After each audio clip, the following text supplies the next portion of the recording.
Assalamualaikum warahmatullahi wabarakatuh. Bertemu lagi dengan fisika kali ini.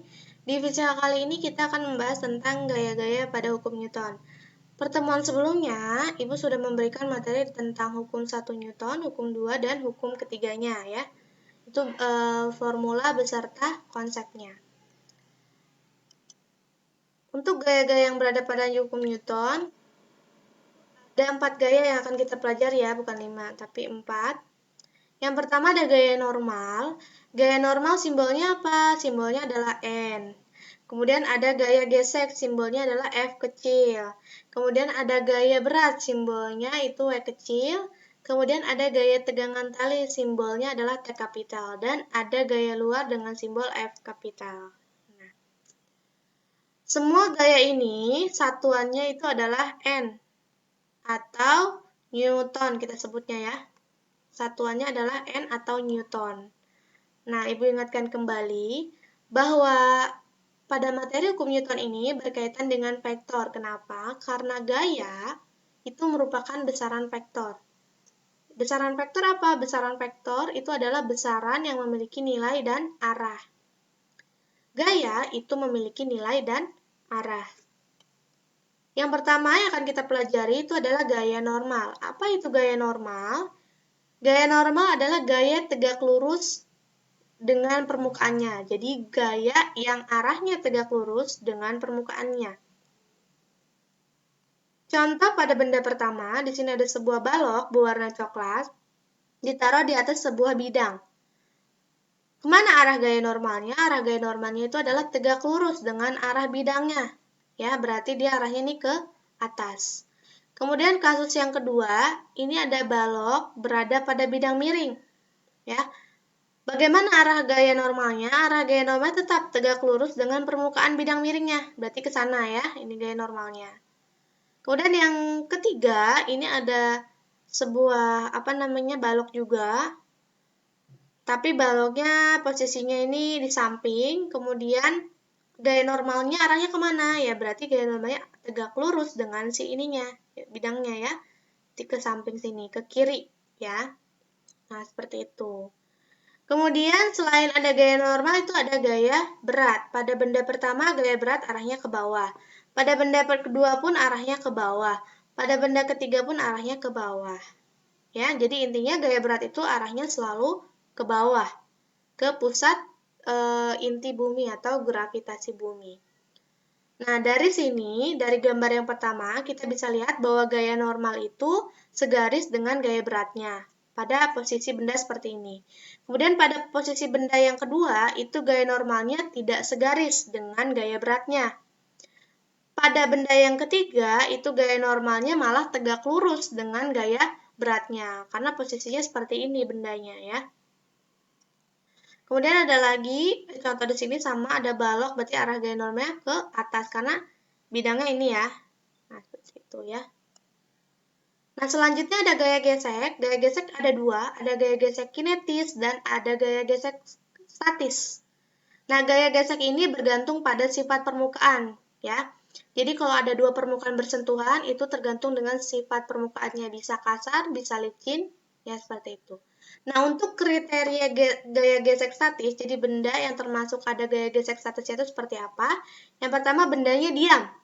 Bendanya tetap diam. Berarti kalau gaya gesek statis bekerja pada dua permukaan yang saling bersentuhan, maka bendanya itu tetap diam, ya. Kemudian mengimbangi tarikan gaya dalam arah berlawanan. Dan yang terakhir itu dia memenuhi persamaan Fs sama dengan mu S dikali N. Ini bukan F kapital ya, tapi F kecil. Gaya gesek statis sama dengan koefisien gesek statis dikalikan dengan N. Ini apa? N ini adalah gaya normalnya. Ya. Berarti kita bisa simpulkan kalau benda tetap diam, gaya gesek statis ini bisa masuk ke hukum 1 Newton. Ya. Hukum 1 Newton itu bunyinya apa sih? Bunyinya adalah sigma F sama dengan 0. Jadi benda akan tetap diam atau bergerak lurus dengan kecepatan konstan. Ya, apabila tidak ada gaya luar yang bekerja pada benda tersebut. Selanjutnya ada gaya gesek kinetis. Jadi benda yang termasuk gaya gesek kinetis itu bendanya sudah bergerak. Ya, berarti dia bisa masuk ke hukum 2 Newton karena bendanya bergerak. Umumnya besarnya bergantung kecepatan. Jadi kecepatannya bisa besar, bisa kecil. Kalau besar berarti dipercepat, ya. Kalau kecil berarti diperlambat, ya. Kemudian memenuhi persamaan Fk sama dengan mu k dikali N, atau gaya gesek kinetis sama dengan koefisien gesek kinetis dikalikan dengan gaya normalnya. Umumnya, gaya gesek kinetis itu akan lebih kecil daripada gaya gesek statis. Nah, jadi gaya gesek kinetis ini bisa masuk ke hukum 2 Newton atau hukum 1 Newton. Kenapa? Karena kalau bendanya bergerak, tapi dia bergerak lurus dengan kecepatan konstan, itu kan tetap bekerja gaya gesek kinetis. Berarti dia bisa masuk ke hukum 2 dan hukum 1 Newton. Nah, di sini ada diagram gambar lagi pada sebuah benda ya yang diam. Jadi kalau benda diam, gaya apa aja yang bekerja pada benda tersebut? Ya, ada gaya normal udah pasti, kemudian ada gaya berat. Nah, benda ini diam tetapi dia diberikan gaya. Jadi diberikan gaya tapi bendanya tetap diam. Berarti ada gaya F arahnya ke kanan. Kemudian ada gaya gesek statis karena bendanya diam yang arahnya ke kiri, berlawanan dengan arah gayanya, ya. Nah, kalau seperti ini, kalau ada F dan Fs, maka si F ini itu lebih kecil daripada Fs. Jadi gaya yang diberikan pada sebuah benda itu lebih kecil daripada gaya gesek statisnya, sehingga bendanya tetap diam. Seperti itu ya. Nah, ini adalah grafik gaya terhadap gaya gesek, terhadap gaya yang bekerja pada benda yang diam ini. Ya. Nah, untuk persamaan gaya gesek statis tadi sudah dijelaskan sama ya, mu s dikali dengan n, atau koefisien gesek statis dikalikan dengan gaya normalnya. Nah, selanjutnya bagaimana gaya-gaya yang bekerja pada benda bergerak? Ya, pada benda bergerak, ini baloknya masih sama bentuknya, tapi dia bergerak. Kalau bergerak berarti tetap ada F-nya ya, arahnya ke kanan, berarti dia ada gaya yang diberikan pada sebuah benda, arahnya ke kanan sebesar F. Kemudian karena bergerak berarti ada gaya gesek kinetisnya, ya. Gaya gesek kinetisnya arahnya kemana? Arahnya selalu berlawanan dengan arah gayanya atau F-nya, ya. Selain itu udah pasti selalu ada gaya normal dan ada gaya berat, ya. Nah, kalau misalnya bendanya bergerak, maka si gayanya ini itu lebih besar daripada gaya gesek statisnya. Maka kenapa bendanya bergerak? Karena gaya gesek statisnya itu lebih kecil daripada gaya yang diberikan pada sebuah benda tersebut, sehingga menghasilkan gaya gesek kinetis. Contohnya kalau misalnya ibu dorong ibu dorong balok di lantai yang licin ya, lurus. Nah, ibu dorong, ibu berikan gaya sebesar F, ibu dorong, kemudian benda tersebut atau balok tersebut misalnya bergerak.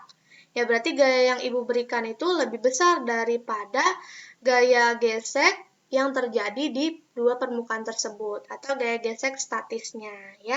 Sehingga menghasilkan gaya gesek kinetis, seperti itu. Kalau misalnya yang tidak bergerak, misalnya ibu dorong bupet ya, bupet ibu berikan gaya, ibu dorong, tapi bupet tersebut tidak bergerak. Berarti gaya yang ibu berikan itu lebih kecil daripada gaya geseknya, seperti itu ya. Nah, di sini juga ada contoh grafik gaya terhadap gaya gesek. Nah, untuk persamaan gaya gesek kinetis itu Fk sama dengan mu k dikali N. Nah, karena bendanya bergerak, berarti dia masuk ke hukum 2 Newton ya, sigma F sama dengan M kali A. Kemudian kalau bendanya diam, berarti dia masuk ke hukum 1 Newton. Sigma F sama dengan 0. Atau misalnya bendanya bergerak, tapi kecepatannya konstan, dia tetap masuk ke hukum 1 Newton. Sigma F sama dengan 0. Nah, selanjutnya kita akan belajar gaya berat. Jadi, Galileo itu mengemukakan bahwa benda itu akan jatuh dengan percepatan sebesar G jika berada di dekat permukaan bumi. Dengan gaya geseknya diabaikan. Dirumuskan dengan apa? Dengan W sama dengan M dikali G. W ini adalah gaya berat, satuannya Newton, kemudian M-nya itu adalah massa benda, satuannya kilo, dan G ini adalah percepatan gravitasi, satuannya meter per second kuadrat. Besarnya bisa 10 atau 9,8, tergantung yang diketahui di soal atau yang dipakai di soal ya. Nah, selanjutnya ada benda diam pada bidang datar. Nah, benda diam pada bidang datar, gaya apa aja yang bekerja? Ini diam ya. Jadi diamnya benar-benar diam, tidak diberikan gaya. Kalau tadi kan bendanya diam karena gaya gesek, statisnya lebih besar. Tapi ininya bendanya benar-benar diam, jadi tidak ada gaya yang diberikan pada benda ini. Nah, kalau seperti itu gaya apa aja yang bekerja?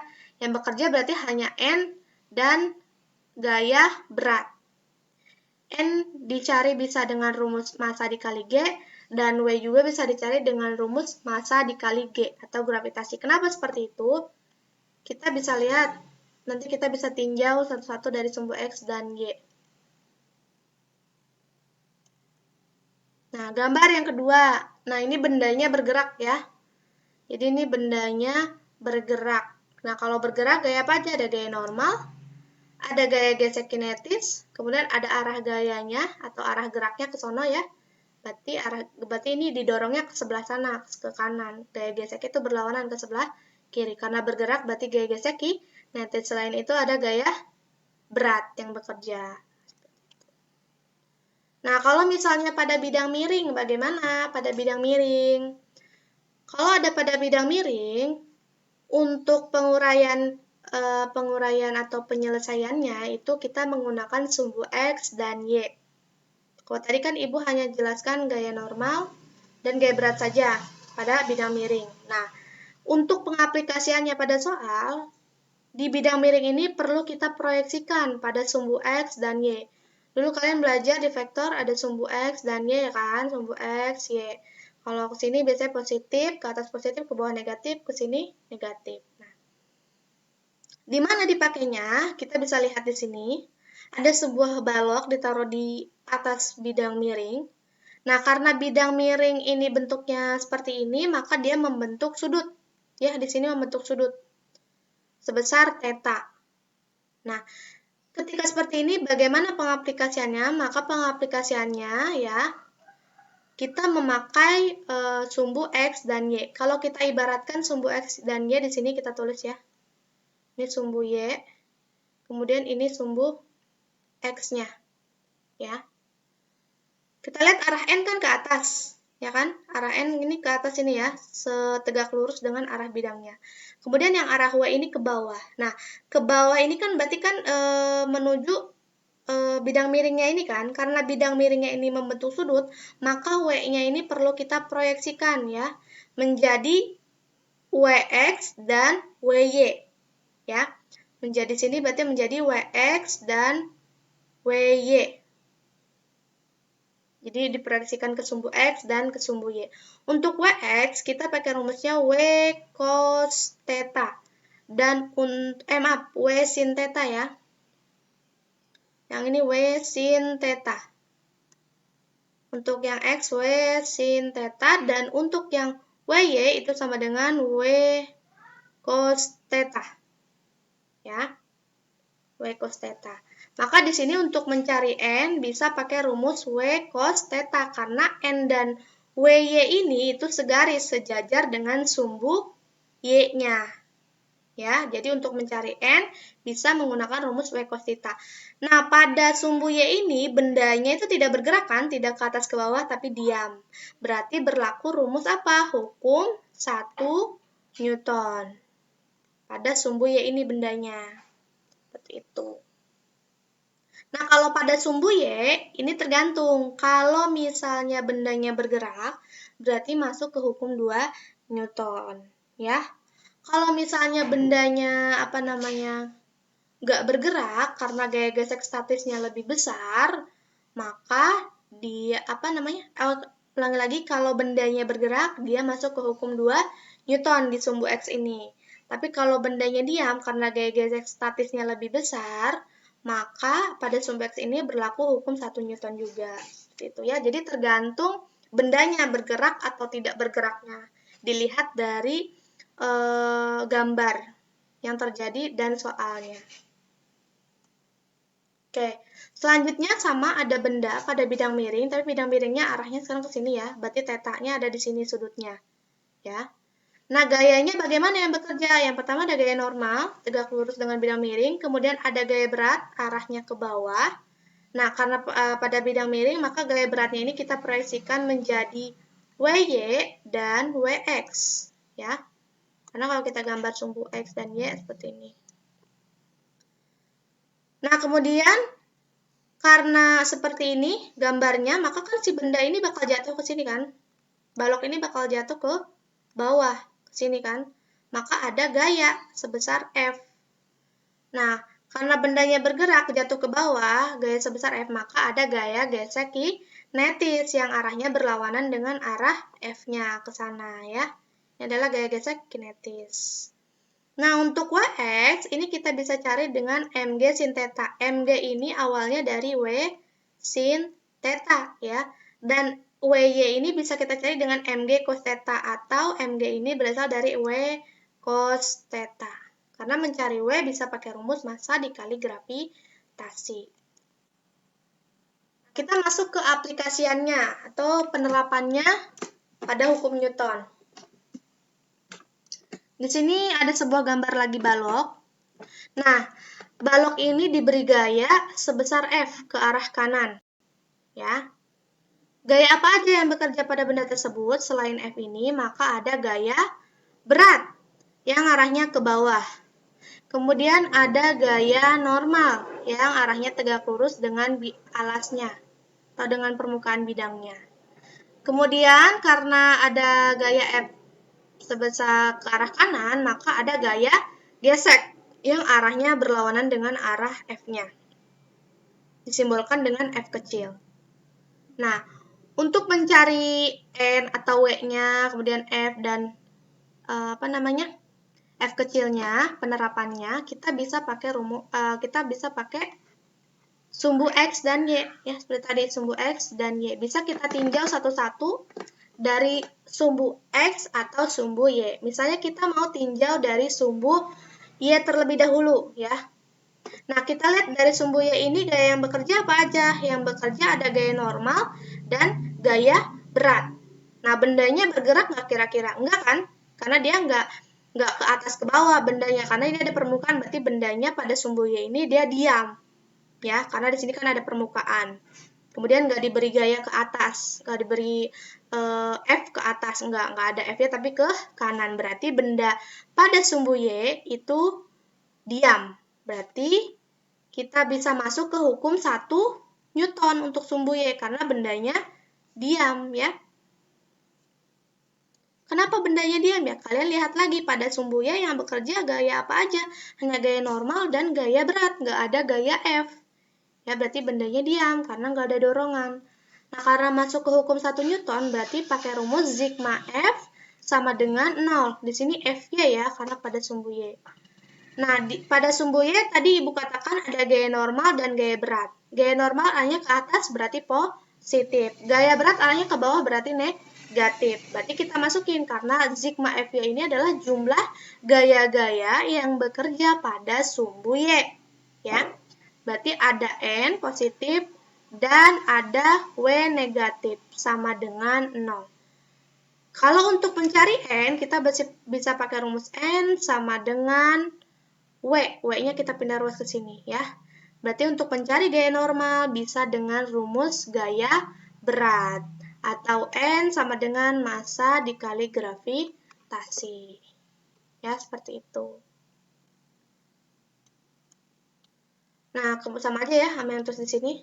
Nah, selanjutnya sekarang kita tinjau pada sumbu X-nya.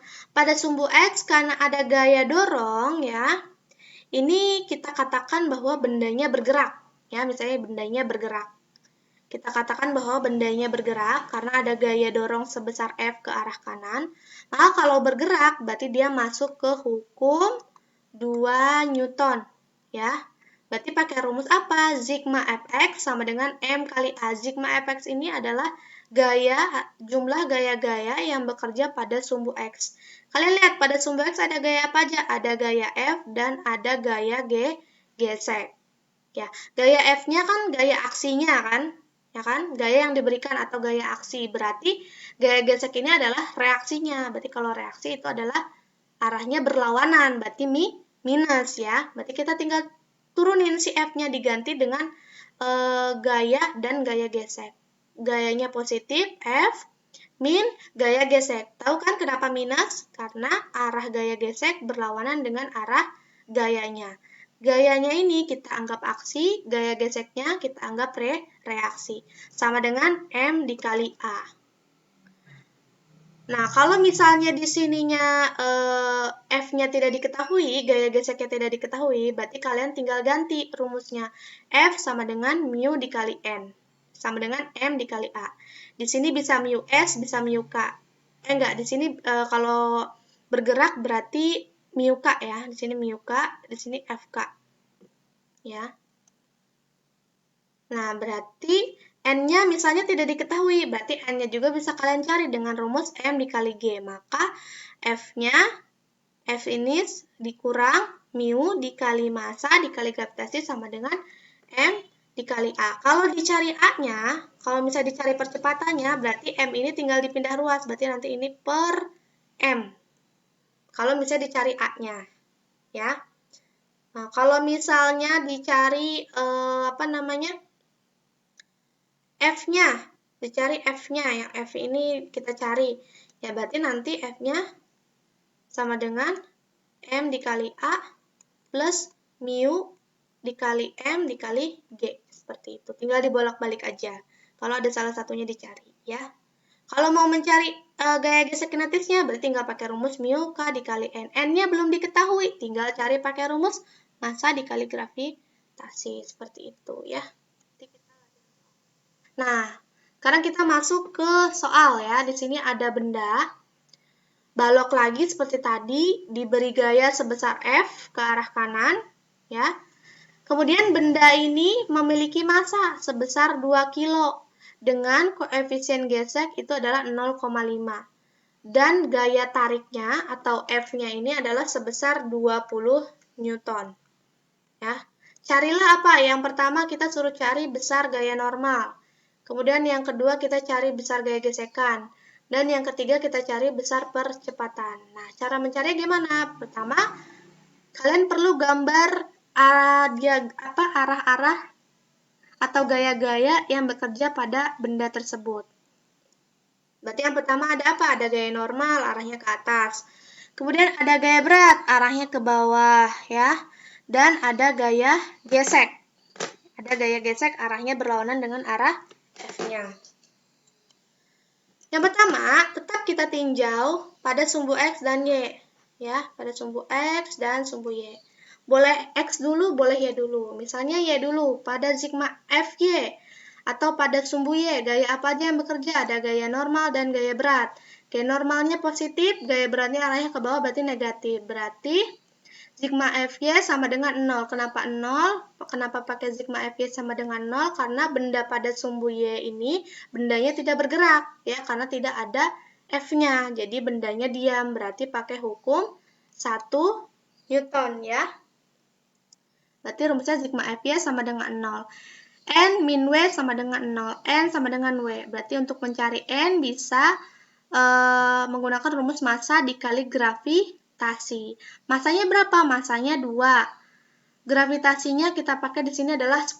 Berarti gaya normalnya besarnya adalah 20 Newton. Nah, yang kedua sekarang kita nyari besar gaya gesekan. Besar gaya gesekan ini berada pada sumbu X, ya. Pada sumbu X berarti kita tinjau Fx sama dengan MA dan dikatakan bahwa benda ini bergerak. ya, bendanya bergerak. Berarti masuk hukum 2 Newton. Sigma Fx sama dengan M dikali A. Gaya apa aja yang ada di sumbu X? Ada gaya F, ya, ada gaya F dan gaya gesek. F-nya positif, gaya geseknya kinetik. Gaya geseknya negatif. Berarti F min F sama dengan M dikali A.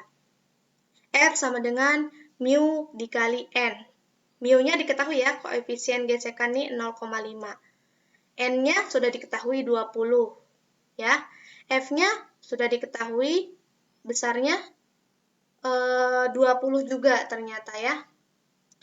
F-nya besarnya 20 juga. Nah, kemudian tinggal kita cari gaya geseknya. Ya, gaya geseknya itu berarti carinya F sama dengan mu dikali N. Mu-nya berapa? 0,5 dikalikan dengan berapa? Gaya normalnya 20. Berarti 0,5 dikalikan dengan 20. Berapa? Tahukah hasilnya? Ya, gampang ya. 20 dikali ini adalah 10. Berarti untuk gaya geseknya itu adalah 10 besarnya ya. Nah, karena ini kita carinya di sini, kalau misalnya carinya di sini juga bisa ya. Tinggal 20 min 0,5 dikali 2 dikali 10 sama dengan masanya berapa? Masanya 2. Percepatannya yang kita cari di sini, ini kan udah dapat ya gaya geseknya. Gaya geseknya itu adalah 10 nih kita cari ya. Di sini nggak dijelasin caranya, nah Ibu ini kasih caranya untuk gaya geseknya. Nah sekarang kalau kita cari percepatannya masih pakai rumus ini bisa ya. Berarti tinggal F min F sama dengan M kali A, kemudian masukin. Berarti ini tinggal gini ya nanti ya. Fx sama dengan M dikali A, kemudian F min F sama dengan M dikali A. F-nya adalah 20 minus 10, M-nya itu adalah 2, dikalikan dengan A. 20 diambil 10 adalah 10, dengan 2 dikali A. Berarti untuk mencari A, tinggal kita pindah 2-nya. Berarti 10 per 2. A sama dengan 5 meter per second kuadrat. Seperti itu ya. Jadi ini untuk mencari gaya geseknya seperti ini. Kemudian untuk mencari percepatannya seperti ini caranya. Sebenarnya kalau dipakai ini juga bisa. Cuman kan ini langsung cari A-nya. Ya, dia nggak dijelasin, udah cari F-nya tersendiri. Sebenarnya ini di sini kalau kita lihat udah ketahuan sih besar F-nya. Karena kan tinggal dikali 0,5 kali 2 kali 10. Seperti itu. Semoga paham ya. Kalau nggak paham, bisa diulangi lagi step-stepnya, videonya bisa di-reply lagi. Kemudian kalian perhatikan lagi, atau kalian coba sendiri supaya paham step-step mengerjakannya. Atau kalau masih ada yang tidak mengerti, ke Ibu lewat WA ya. Nah, sekarang contoh penerapan hukum Newton pada bidang miring. Kalau tadi pada bidang datar. Nah, sekarang pada bidang miring bagaimana? Di sini ada sebuah balok, ya, dia mempunyai gaya berat, kemudian juga mempunyai gaya normal, dan dia punya gaya gesek, arahnya ke sono. Berarti si balok ini bakal jatuh ke sini ya. Ini F-nya. Karena kan bidang miringnya seperti ini, arah gravitasi kan ke bawah. Berarti si benda ini kira-kira kalau kita logikakan, si balok ini bakal jatuh ke bawah ke sini ke F. Nah, berarti ini F-nya. Gaya geseknya kemana? Gaya geseknya berlawanan dengan F-nya ke sana. Kita proyeksikan lagi, bukan proyeksikan, maaf. Kita asumsikan lagi pakai sumbu X dan Y. Seperti itu ya. Nah, kalau pada bidang miring, ya berarti W-nya ini bakal apa? Bakal kita proyeksikan. Karena W-nya ini arahnya ke bawah, kemudian ada sudutnya di sini, theta, bidang miring. Berarti nanti diproyeksikan menjadi WX, WY, ya ini WY, dan WX. WY itu bisa kita cari dengan W cos theta, dan WX-nya bisa kita cari dengan W sin theta. Nah, kalau kita tinjau pada sumbu Y, ya, kita tinjau pada sumbu Y, pada sumbu Y gaya apa aja yang bekerja? Ada gaya normal dan ada WY ya. Gaya berat pada sumbu Y. Ya, kira-kira pada sumbu Y ini benda bergerak nggak? Nggak kan? Karena nggak ada F-nya. Berarti dia berlaku hukum 1 Newton. Sigma Fy sama dengan 0. Jadi jumlah gaya-gaya yang bekerja pada sumbu Y sama dengan 0. Ada gaya apa? Gaya normal. Arahnya ke atas, berarti positif. Kemudian ada WY ya. Ada WY arahnya ke bawah. Ke samping gini ya, tetap ke bawah kan. Karena dia proyeksi, berarti dia tetap minus ya. Berarti si N ini bakal